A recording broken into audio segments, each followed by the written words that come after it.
ঠাই হবে না, এটা তো আপনি বুঝতেছেন। আমি মনে করি নৌকা না, স্পিরিট বোট দিলে স্পিরিট বোটও চলবে, জাহাজও চলবে, যে একটা কন্ডিশন ভাই। আমি রিক্সি তো আছি, আমি তো জানি না যে এরকম কন্ডিশন হবে, নাহলে আমি বেরোইতাম না।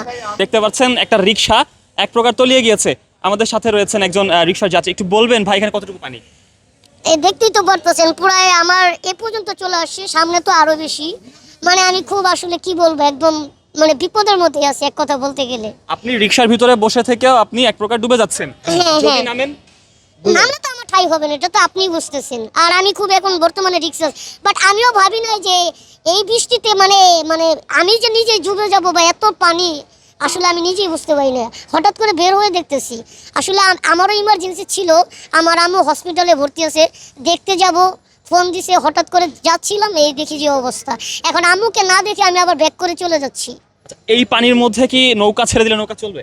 চলবে। হ্যাঁ নৌকা অবশ্যই চলবে, চলবে। আমি মনে করি নৌকা না, স্পিরিট বোট দিলে স্পিরিট বোটও চলবে, মানে যে একটা কন্ডিশন দেখতেছি, জাহাজও চলবে, যে একটা কন্ডিশন ভাই। আসলে আমি যদি বলি যে ভুল না বলি, ছোট কোনো মানুষ বা ছোট বাচ্চা যদি নামিয়ে দেয় এখানে ডুবে যাবে তো নিশ্চয়ই। হ্যাঁ, তা তো অবশ্যই।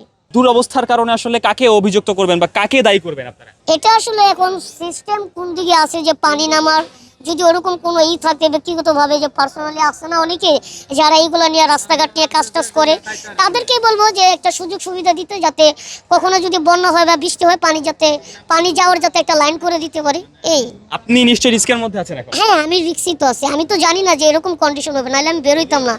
আমি অসুস্থ অনেক, যার কারণে দেখতে যাওয়াতে আজকে দেখলাম যে এই পরিস্থিতির শিকার হইতে হইলো, আর কিছু করার নাই। জি ভাইয়া, মানে অনেক পানি প্রচন্ড, মানে আর ভাইয়া তো সাথে আসছে এবং ঠাই পাবেন, এবং আমরাই তো পাচ্ছি না, কারণ বুক পর্যন্ত আইসা পড়ে পানি, তো প্রচন্ড রিক্সি একটা। আর মামা এখানে কতটুকু পানি আপনার এই জায়গায়? এক কোমরের ওপর, এখানে আপনি কতক্ষণ রিকশা চালাচ্ছেন? না হলেও মনে করেন যে 2 ঘন্টা 2.5 ঘন্টা। সকালে কেমন ছিল 2 ঘন্টা আগে?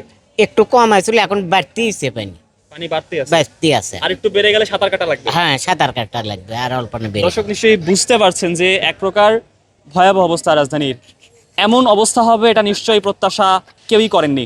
তবে আমি যদি বলি গ্রামে এমন অবস্থা হবে সেটা আমরা আসলে ভেবে থাকি। তবে রাজধানী ঢাকার গ্রিন রোডের মতো একটি জায়গা, যে জায়গায় হাজার হাজার মানুষের পদচারণা, ঠিক এই জায়গা ডুবে গিয়েছে, সেটি কিন্তু আসলেই এক প্রকার অপ্রত্যাশার।